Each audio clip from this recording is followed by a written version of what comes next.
Bonjour à tous, alors aujourd'hui je reviens pour vous faire une vidéo sur le film Cendrillon qui est sorti donc le 25 mars 2015 il me semble. Donc je vais vous donner mon avis, sachant que personnellement je ne suis pas une professionnelle du milieu, je ne travaille pas dans le cinéma, je ne suis pas non plus étudiante au cinéma. J'ai juste une carte de passe dans le cinéma Goumpâté et j'adore aller au cinéma, j'y vais très souvent.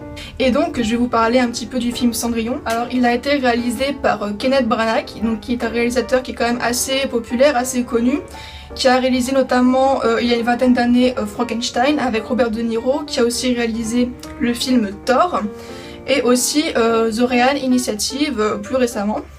Et donc son dernier film est Cendrillon. Au niveau des acteurs, on y a Lily James qui interprète Cendrillon et aussi Richard Madden qui joue le rôle du prince charmant et qui a aussi fait dans la série Game of Thrones, qui fait Robb. Je pense que ceux qui regardent un petit peu Game of Thrones connaissent. Et donc je voudrais vous parler un petit peu plus en détail du film Cendrillon, donc ce que j'en ai pensé, mais ce que j'ai trouvé de bon dans ce film, ce que j'ai trouvé d'un petit peu moins bon. Et donc je vais commencer tout de suite avec les bons éléments. Donc pour commencer le film, il faut savoir qu'il est très fidèle au dessin animé Disney qui est sorti dans les années 50. Donc ça fait des années 50, ça fait une bonne soixantaine d'années, donc je suis d'accord pour dire que ce film avait besoin d'un bon petit coup de frais.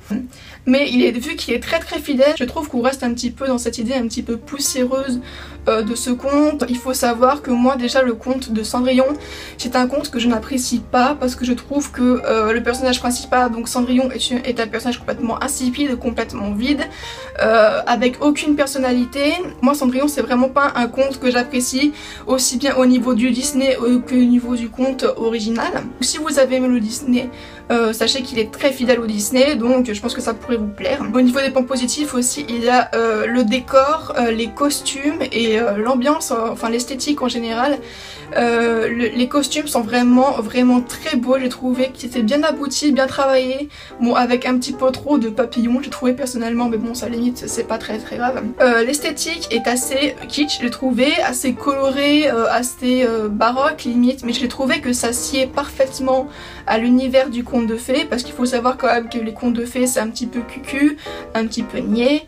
Mais j'ai trouvé que ça correspondait parfaitement à cet univers-là. Prenez l'exemple du carrosse Cendrillon qui est fait à partir d'une citrouille. Il faut savoir quand même qu'il est assez imposant, il en envoie, il est tout en or quasiment, ou une matière qui s'en approche. Il est vraiment magnifique quoi, il faut se le dire, mais c'est très particulier, c'est très baroque quoi. Et moi personnellement j'aime beaucoup. Ensuite il faut savoir que l'histoire de Cendrillon et les personnages ont quand même été un petit peu plus développés que sur le Disney par exemple. On en sait un peu plus sur les parents de Cendrillon, sur Lady Tremaine on en sait un petit peu plus, sur le prince charmant aussi on en sait quand même plus.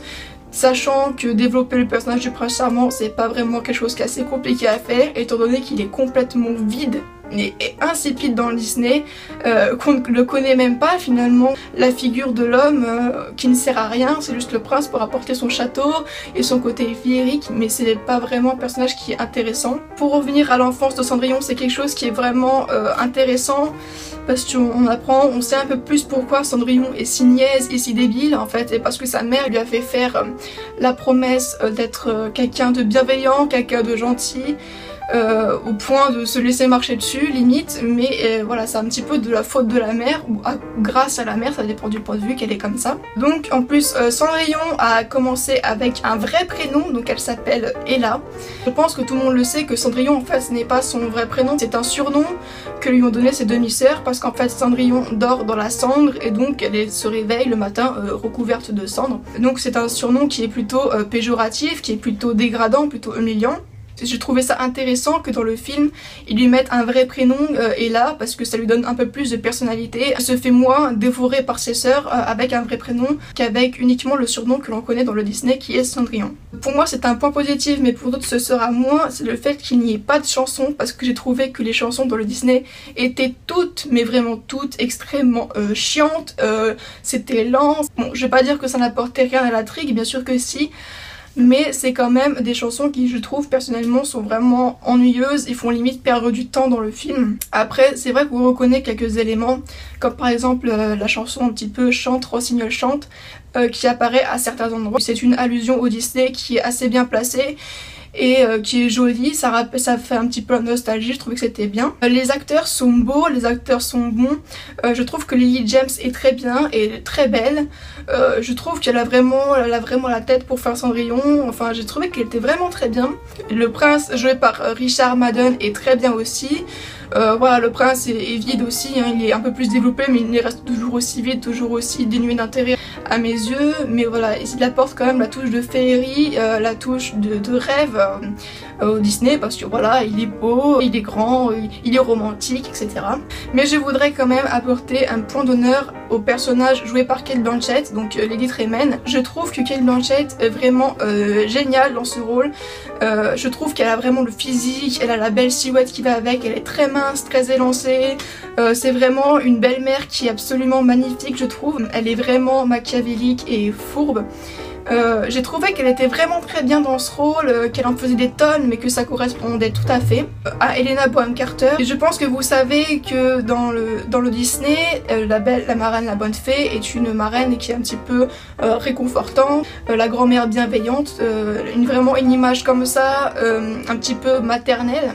Alors que je trouvais que l'interprétation de Helena Bonham Carter était beaucoup plus fraternelle, c'est-à-dire qu'on se rapprochait plus de Helena Bonham Carter en tant que sœur, en tant que copine, en tant qu'amie, plutôt qu'en tant que mère ou que grand-mère, enfin j'ai trouvé personnellement. Après c'est vrai que ça change un petit peu de voir Helena Bonham Carter dans un rôle comme ça, parce que moi personnellement j'avais plus l'habitude de la voir dans des films de Tim Burton, comme dans Sweeney Todd, ou comme dans Alice au Pays des Merveilles par exemple, ou dans Harry Potter qui fait le rôle de Béatrix Lestrange. J'avoue que passer d'une sorcière absolument abominable à une bonne fée absolument géniale, ça change vraiment. La scène d'ailleurs où elle transforme Cendrillon en princesse entre guillemets et où elle transforme la citrouille en carrosse, c'est vraiment une scène qui apporte vraiment du peps au film. Elle est colorée, elle est bien faite, elle est dynamique, c'est vraiment une scène qui est très jolie, qui apporte une petite touche de folie, une petite touche de peps au film, et c'est vraiment la bienvenue parce que le reste est malheureusement assez plat. Je trouve que l'adaptation est pas mal, les actrices sont vraiment bien, les acteurs sont bien, et j'ai trouvé que le personnage était plus développé, donc c'est plutôt une bonne chose. Ensuite je vais passer à ce que j'ai moins aimé dans le film, ce qui fait que moi déjà j'aime pas trop Cendrillon. Être fidèle au Disney c'est bien beau, mais je pense qu'ils auraient pu rajouter quelques éléments du conte original. Par exemple quand les demi-sœurs essaient la pantoufle, on voit bien que dans le conte original, il y en a une qui se coupe le gros orteil et l'autre qui se coupe le talon il me semble. Et j'aurais bien aimé qu'il passe cet élément-là, par exemple, dans le film. Alors vous allez me dire que c'est sanglant, c'est quelque chose qui ne va pas plaire aux enfants. Oui et non. Alors oui, c'est vrai que je vous accorde que c'est pas exactement l'élément le plus féerique du film. Mais cependant, dans Into the Wood par exemple, qui est un film que j'ai à moitié adoré, à moitié détesté, ils ont placé cet élément où elle se coupait les pieds et ça n'était absolument pas choquant. Je pense qu'on peut faire cette péripétie sans choquer et même en donnant une tournure un peu plus amusante, comme ils l'ont très bien fait je trouve dans Into the Wood. Après je comprends un petit peu en même temps qu'il ne l'ait pas fait, je pense que ça n'aurait pas fait de mal au ce conte. Et d'ailleurs je trouve que cette adaptation est tellement fidèle au Disney qu'on est presque un petit peu poussiéreux, c'est-à-dire que à part la bonne fée qui apporte une petite touche de modernité, et bah le reste est malheureusement assez poussiéreux, c'est-à-dire que les dialogues sont cucu. Après je pense que ça vient de la VF parce que moi je l'ai vu en VF et peut-être que la VO c'est mieux. Malgré le fait que l'esthétique soit jolie, ça reste quand même un peu vieux.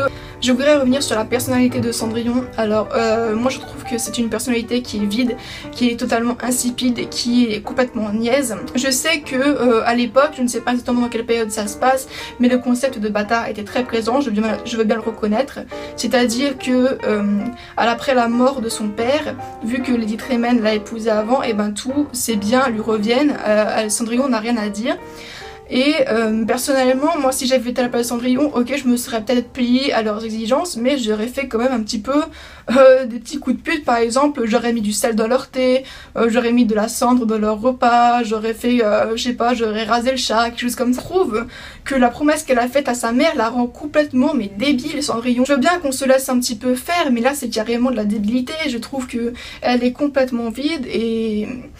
je sais pas, même quand Cendrillon, même quand elle se fait enfermer par sa belle-mère dans son espèce de grenier, moi j'aurais quand même essayé d'en sortir, au moins j'aurais essayé de défoncer la porte, j'aurais essayé de crocheter la serrure, et elle n'essaie même pas, elle reste complètement sur la fenêtre de sa chambre à chanter. Je trouve ça ridicule.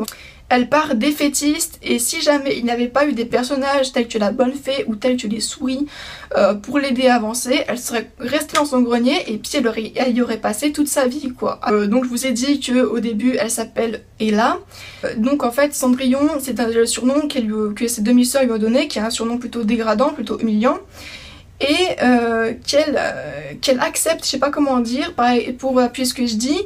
À la fin du conte, quand elle a essayé la pantoufle et que le prince s'est rendu compte que c'était elle, et quand il lui demande son prénom, elle répond Cendrillon. Elle est tellement vide de personnalité qu'elle accepte ce surnom dégradant et qu'elle se l'approprie comme prénom. Je trouve ça vraiment nul, ce n'est absolument pas un exemple à suivre. Je trouve ça vraiment minable qu'une personne s'identifie et accepte d'être humiliée de la sorte et qu'elle ne... Enfin, je trouve ça complètement humiliant et vraiment minable.